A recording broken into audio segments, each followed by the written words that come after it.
ఓం శ్రీ సాయిరామ్. నా పేరు మురళి, ఆడెపు మురళి.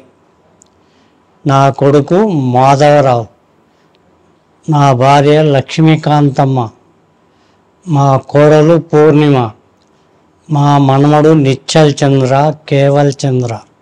ఇది మా కుటుంబం. నేను సత్యసాయి సేవా సంస్థల చేరటానికి ఒక ముఖ్య కారణం ఉన్నది.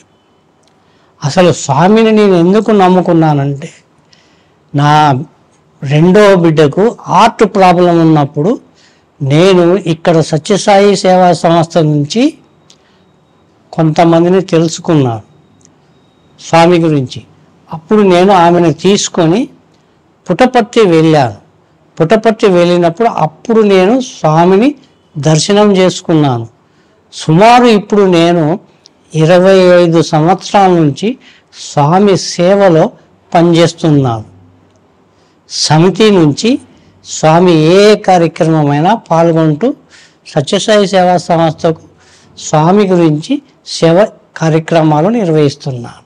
నేను పుట్టపర్తి వెళ్ళినప్పుడు నాకు స్వామి పాద నమస్కారం దొరకలేదు, కానీ మా కూతురుకు స్వామి యొక్క యుబీజీ దొరికింది. అప్పుడు మేము అనుకున్నాం, అబ్బా స్వామి యుబీజీ దొరికింది, నా కూతురు జీవితం చాలా బాగుంటుంది అని.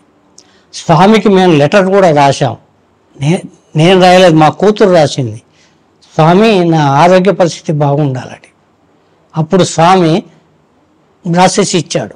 అప్పటి నుంచి మేము స్వామి సంస్థల సేవా కార్యక్రమాలల్లో, కాకపోతే పుట్టపర్తిలా చేయలేదు నేను, కానీ పోయేది, స్కార్ప్ వేసుకునేది, అక్కడ చూస్తూ ఉండేది. కానీ సర్వీసు పుట్టపర్తిలో చేయలేదు, ఇక్కడ చేస్తూ ఉండేది. డోర్నకల సేవా కార్యక్రమాలలో అన్నిట్లలో నేను పాల్గొంటూ ఉండేది. 25 సంవత్సరాల నుంచి చేస్తున్నాం. ఉదయం సుప్రభాత సేవలు చేసేది, స్వామి బర్త్డేలు చేసేది, ప్రతి భజన కార్యక్రమాలకు మేము అటెండ్ అయ్యేది. నేను మా భార్య, ఎక్కువ మా భార్య వస్తూ ఉండేది ఇక్కడికి. స్వామి బర్త్డే అప్పుడు మాత్రం కార్యక్రమాలు మేమే చేస్తూ ఉండేది. సారు లేని పక్షంలో కూడా ఇక్కడ నేనే స్వామి, మా కన్వీనర్ గారు చెప్పిన విషయాలల్లో స్వామి బర్త్డేలు కూడా చేసేది. ఇక్కడ అన్నదాన కార్యక్రమాలు చేసేది.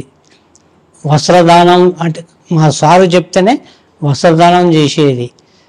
లేడీస్కి కానీ పురుషులకు కానీ బియ్యం ఇవ్వట కార్యక్రమాలు కానీ ఇట్లాంటివన్నీ చేసేది. ప్యాకేజీ కూడా మేము ఇచ్చాం కొన్ని సంవత్సరాలు మా సార్ గారి ఆధ్వర్యంలో. 6 కేజీల బియ్యం, పసుపు, చింతపండు, ఉప్పు, కారము, మంచి నూనె, చింతపండు, సబ్బులు, బట్టల సబ్బులు, ఇట్లాంటి అన్ని కార్యక్రమాలు మేము చేశాం. స్వామి ఇప్పటికీ కూడా నన్ను కరుణిస్తాడు. నేను ప్రతి నిత్యము స్వామి అనుగ్రహంలో ఉంటాను, స్వామినే స్మరిస్తూ ఉంటాను. పరమాత్మ స్వరూపమైన పరబ్రహ్మ స్వరూపుడు కాబట్టి అతన్నే స్మరిస్తూ సేవిస్తూ పూజా కార్యక్రమాలు నా ఇంట్లో కూడా నేను ప్రతి నిత్యం కార్యక్రమం చేసుకుంటాను. స్వామి 100వ పుట్టినరోజు మీ కార్యక్రమాలన్నీ సత్యంగా జరగాలని నేను కోరుకుంటూ జై సాయిరామ్.